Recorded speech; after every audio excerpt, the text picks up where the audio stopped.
his mother, or there are other parties listed, who actually makes contact with, picks up the child, and that's what's to occur.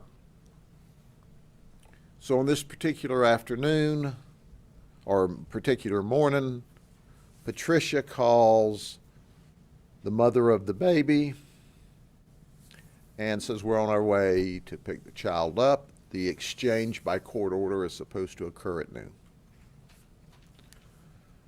So what occurred was Brian drops his mom off, and she walks down to the house where the shooting occurred. And once again, I can't list the address of the shooting because of Marcy's law, and that's where the victim lives. Patricia knocks on the door. The mother of the child's boyfriend, who owns the house, opens the door. He says, I'm here to get the baby. He says, listen, I'd appreciate it. You're welcome to wait outside. The mother of the baby is at the store. We'll be home in a few minutes. I don't feel comfortable with giving you the child. Mom wants to tell the baby goodbye before he's off for the weekend. And he closes the door. Mom goes back to the vehicle, walks back to the vehicle, and tells Brian Ingram that I can't get the baby.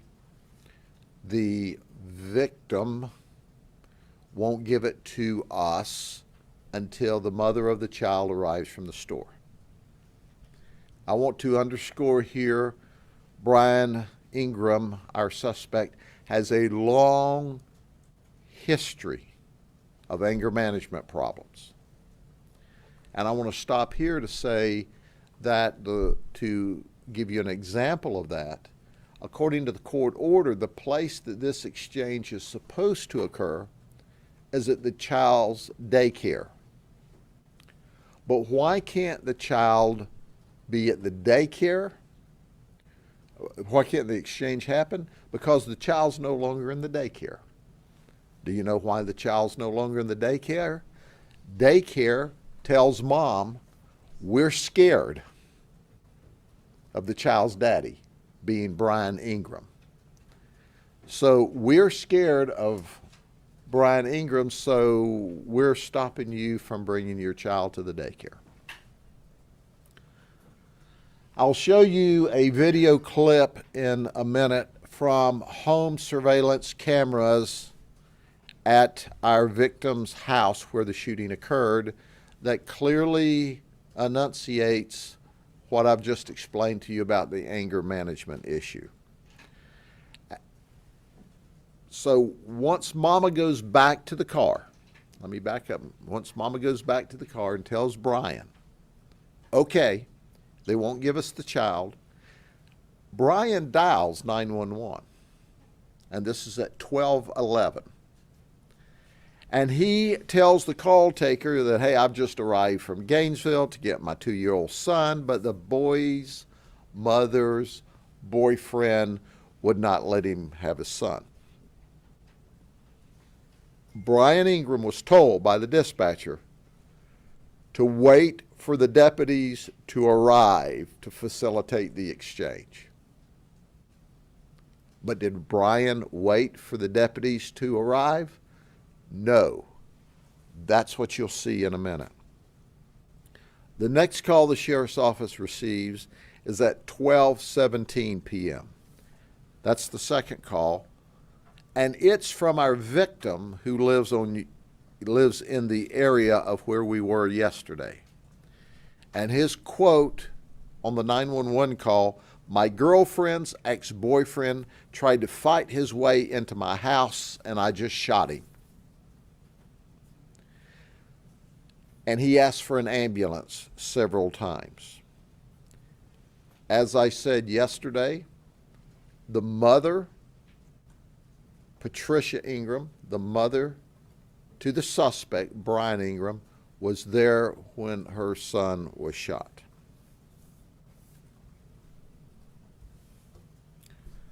So what occurred was And well, here, let's stop here and show you the video clip. I think that speaks for itself. We'll look at it a couple of times.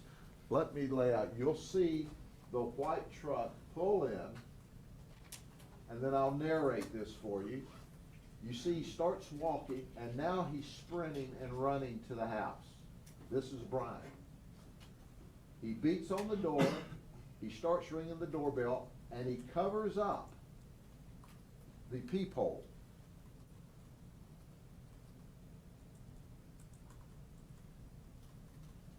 Then he starts ringing the doorbell again, keeping the peephole covered up, and he's knocking on the door.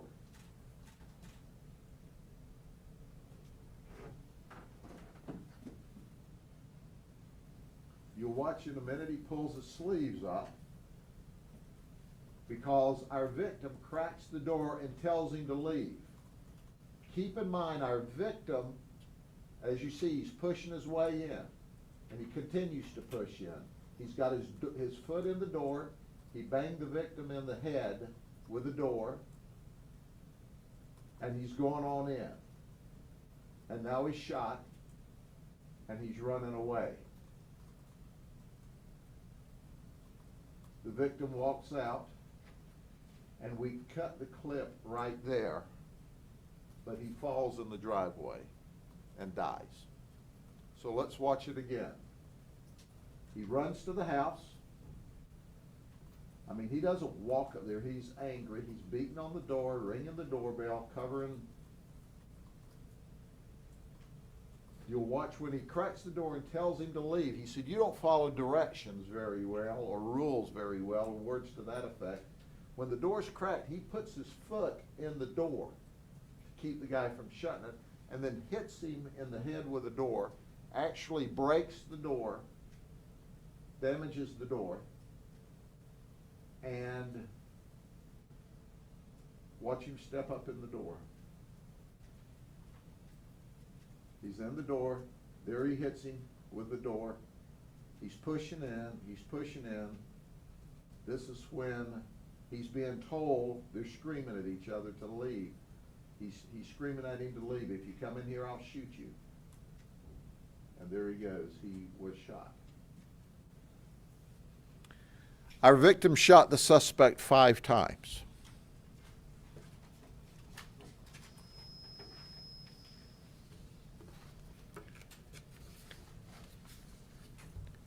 Then he runs, he falls in the yard. Our deputies arrive shortly thereafter. And what we determined was that the victim's story about what occurred matches up with a video clip. Patricia, the mother of the suspect who watched her son get shot, tells basically the same story. As you can imagine, she's not had the benefit of watching the video, but by and large, she's honest with us. And she obviously colors it a little bit for her son's benefit, but she admits that she hears the victim telling him to get out of the house, to leave, you don't have any right to be here. They're screaming over each other. So as the investigation goes on, we learn that our suspect was discharged from the military for other than honorable, that he's got this anger management issue. At autopsy this morning, they have not completed the toxicology, but the apparent aroma to our detectives of an alcoholic beverage was present, and there was an open can of beer in the truck. So he had been drinking prior to showing up yesterday with his mother to pick the child up.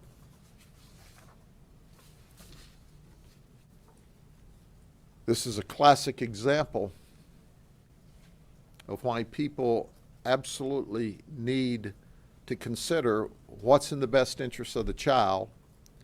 And even though they may not like their spouse or significant other, as you can see, this domestic event, when you add his anger management issues with it, ended up in his death. We don't get to decide that this is a justifiable homicide. We will complete all of our reports, all of our forensics. Evidence will be processed. We will gather our medical examiner's report. We will present it to the state attorney. But everything we see at this early stage of the investigation clearly indicates that he was protecting his home, that there was a forcible burglary and a battery when the guy banged the door off of his head, broke the door, and was trying to get into his house. We know that our victim is gainfully employed. The mother of the child is currently a full-time student seeking her higher education degree.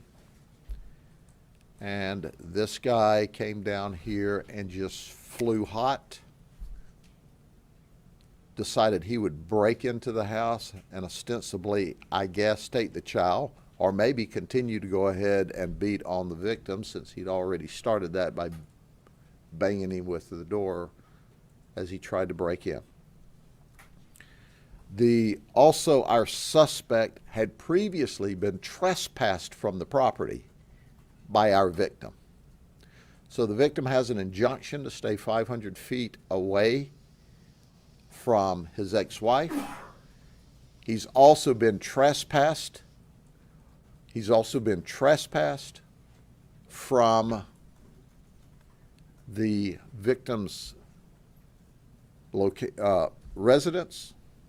In addition to that, the child has been refused admission to the daycare because of our suspect's conduct, anger management issues. They were afraid of him.